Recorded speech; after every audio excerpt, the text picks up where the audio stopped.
One Step Ahead by Lundquist and Beslik. Welcome to One Step Ahead Radio, another session, another week, and James Osborne, as always, together with me, hosting you on One Step Ahead Radio, and we are sending or actually recording this session just after the COP negotiations have been concluded in Belém in Brazil. And James, I have been reading a lot of articles coming out, a lot of news coming out of Belém, among other things, quite, I would say, sincere complaint from European Union about being disappointed with the outcome and feeling a bit squeezed compared to many other countries. And of course, a lot of discussion on fossil fuel industry being present in Brazil. James, how do you feel today? Hi, Sasja. Good to hear from you again. And an annual ritual is to debrief the COP. COP30 we're up to now. So yes, I'm all good. But no, I mean, come on. What did you expect from this COP? I mean, isn't it kind of incredible that it's sort of happening all together, where the biggest fossil fuel economy, the joint biggest, if you want to say, with the US not being present, a lot of high level delegations not turning up, and I thought what was interesting in terms of kind of how it was setting up to be, obviously being in Brazil in the Amazon, highly symbolic, but what we had before was like the US administration really going in heavy handed on two other multilateral negotiations. One was on plastic, reaching an agreement on plastic reduction, and another was on shipping, reducing shipping. And the US administration went in there very hard in terms of putting pressure on the parties and on companies, on countries, and saying, if you don't vote the way we want, there's going to be problems for you economically. We're going to change our terms. And so I think, it was interesting just that the COP negotiations happened in that kind of way, with the US really kind of sitting by and worrying about other issues that it has to worry about. So it's kind of incredible already from that point of view what happened. It is. And I just heard from a conversation that was happening in the Nordic countries that people are happy that some kind of agreement was reached, despite the fact that US is not there. So Trump cannot complain that, they cannot agree without me, because I'm a big guy.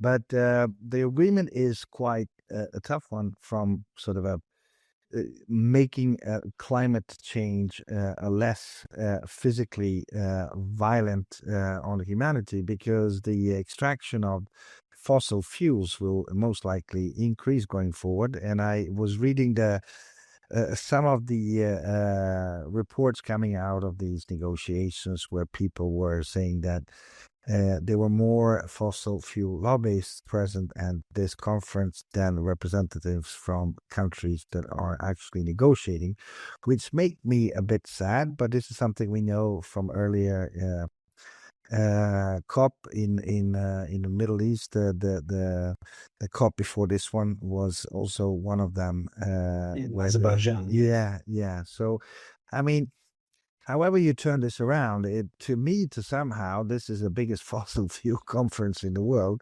and also the place where you can clearly see who's calling the shots in terms of the influence. On the other hand, this is the only format we have in the world where this is discussed on a global level. Now, maybe the future will be a bit more regional and maybe to some extent different format where these lobbyists are not allowed. But I don't know how is that going to happen, James. Do you think there is an option that this COP in this format will continue as it is today? So what I took away from it in that sense was that, the COP is necessary, and there's been a lot of criticism of the last few years about the process and always having, the lowest common denominator. The climate negotiations proceed at the speed of the least, of the most reluctant country. And we know that that's, sort of the Saudis and the Russians and other petrostates. And as you said, all the fossil fuel lobbyists who are trying to make it go forward as slowly as possible.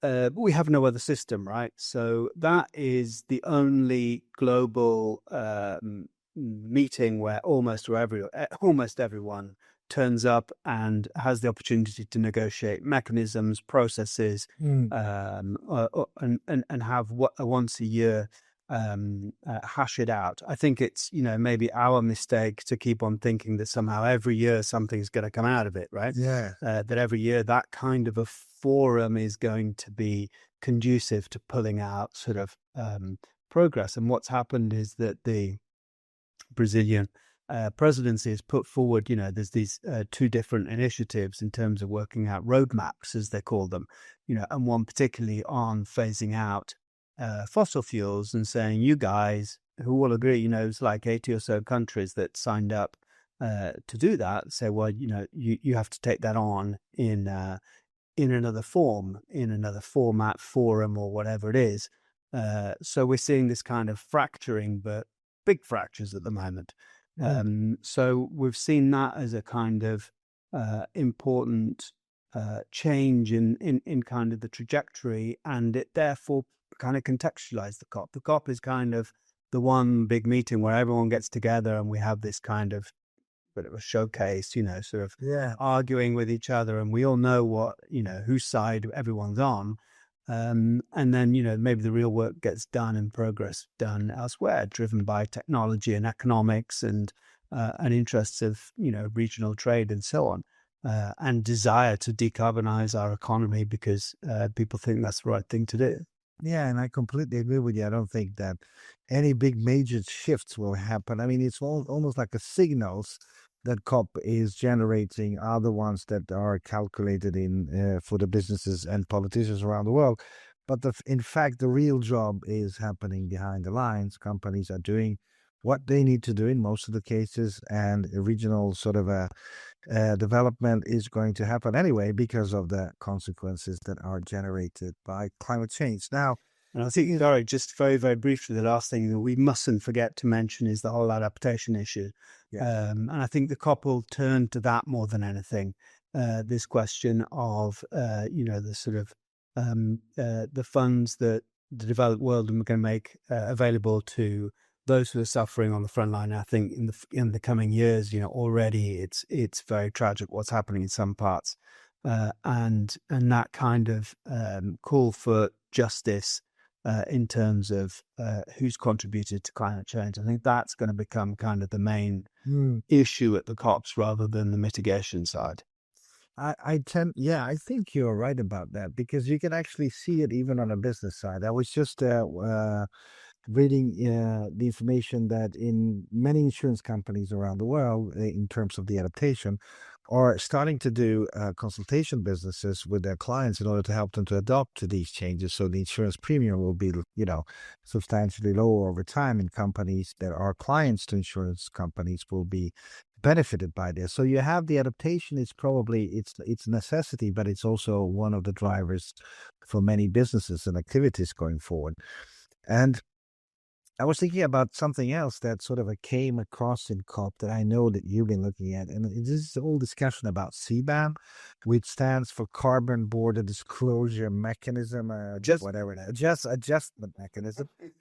So get your acronyms right. I'm sorry, James. I'm sorry. I know there are so many. We're going to talk about SFDR and blah, blah, blah, and all of that. But the adjustment mechanism is basically, if I understand and explain it correctly, it's a mechanism to protect European Union from importing climate-heavy or not aligned with European standards climate products and services. Is that correctly described? And that's only for 4 or 5 sectors, I think, not for every product that is imported in European Union. That's right. Yeah. Like heavy industry and steel and sectors, and that's cement, right? Yeah. Where Europe is concerned that they are putting heavy commitments on the domestic industry to decarbonize, which costs, and then they're going to be undercut by cheaper high emissions products from outside. And there are various countries led particularly by the Chinese and the Indians who say that is against international trade rules, that you can't do that. And there's, you can feel it bubbling below the surface, and it's going to come out. It didn't really come out, but No. the EU climate chief Hoekstra said on at the time, he said, "I'm more than happy to discuss CBAM with you all, but it's not going to be talking about whether it restricts trade or not." And it was just about to become, a big fiery issue, and again, it's been kicked into sort of future negotiations. But that's, again, one of these big flaring points that makes a huge difference for companies in terms of their long-term planning, because whether there's going to be a level playing field, I keep on hearing this from companies, Yeah. above all if they're in hard to abate industries. Will there be a level playing field, or am I going to make all of the the expensive transition and then be undercut by imports from places where they don't have the same regulations? Yeah. So that's going to be another big one. So the CBAM is not going to go away. But the outcome of the CBAM, the CBAM was previously. Do you know anything? I don't recall anymore. But it was planned to sort of start the sort of operationally 226 or something. Was it something? And it has been delayed, yes, and watered down to a certain extent within the whole kind of European Union, watering down anything that has sustainability on it in the name of simplification. But there's red lines under there that of what they're trying to protect. And when on simplification and European Union, we have the newly launched the SFDR regulation, which is basically a mirroring the EU taxonomy. SFDR, Sustainable Financial Disclosure Regulation, is basically regulating how asset managers, banks, financial institutions in general are taking into account sustainability when they invest and lend. And we had a couple of years ago, that was the SFDR 1.0. Now we have 2.0. The idea is to provide simplification and make it easier for people to compare.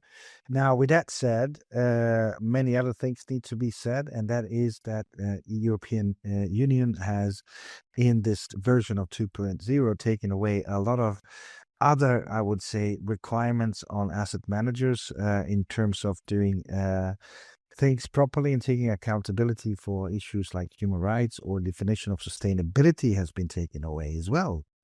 Okay.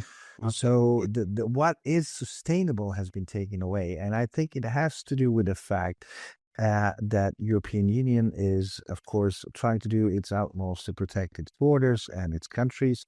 It's pretty much related to the defense industry, and the so-called very important principle that was used to prevent investments in weapon industry was a principle called do no harm, which was sort of a starting point, and that is gone now.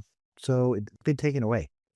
So the big question is, how easier or gloomy will the new sort of a SFDR 2.0 be for the clients that are really to be served this regulation through the investments? How easy it's going to be for them to really understand what is sustainable and what is not remains to be seen. But I don't think it's going to be easy, to be honest. So what you're saying, if I get it right, is like on the packaging, as we've kind of handling this as it's come out, it's all in the name of simplification, lowering the burden on the poor investment industry that has to fill out all of these reporting obligations.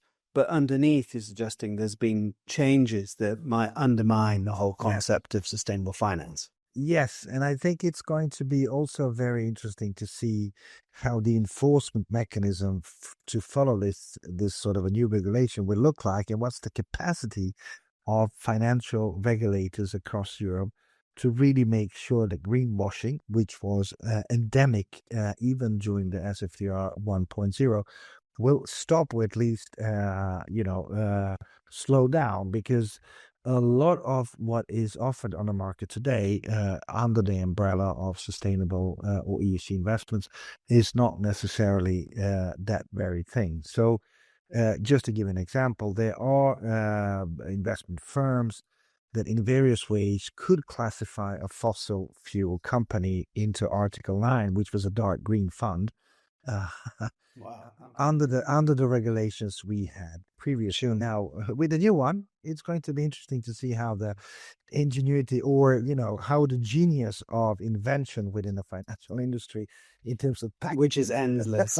which is by all means endless and very exponential, will look going forward. But that was a bit on SFDR. Yeah. Good.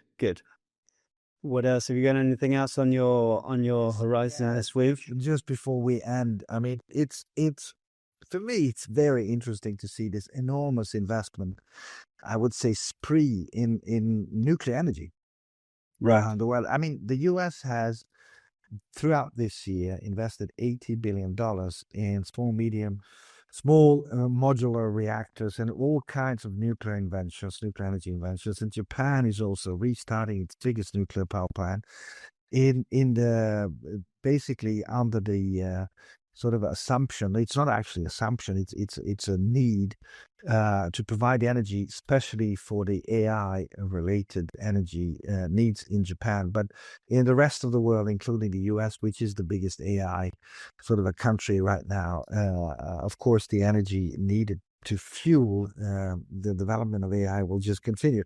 But imagine if this money could be invested, in renewable solutions. I'm thinking, nuclear is, quote unquote clean, but it's not really non-dangerous for the for the people around the world in the same way that the solar and wind energy and hydro and other solutions are.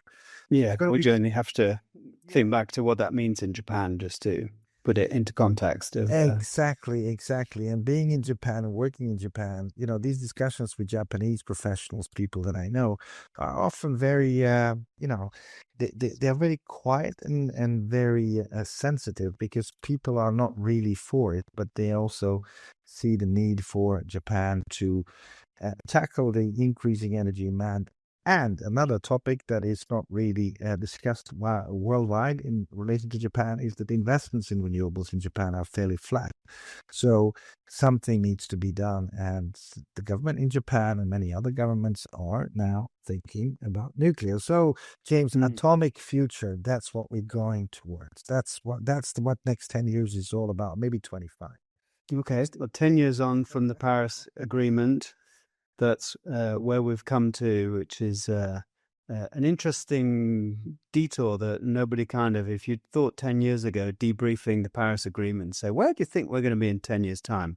I don't think many people would have thought we'd be here talking about having to have a roadmap to transition away from fossil fuels still, and still debating about how we're going to repay countries suffering from consequences of climate change, and ramping up nuclear because there's nothing else to feed our wonderful golden lives that lie before us in the world of AI. Yes. It's yes, and I agree with you.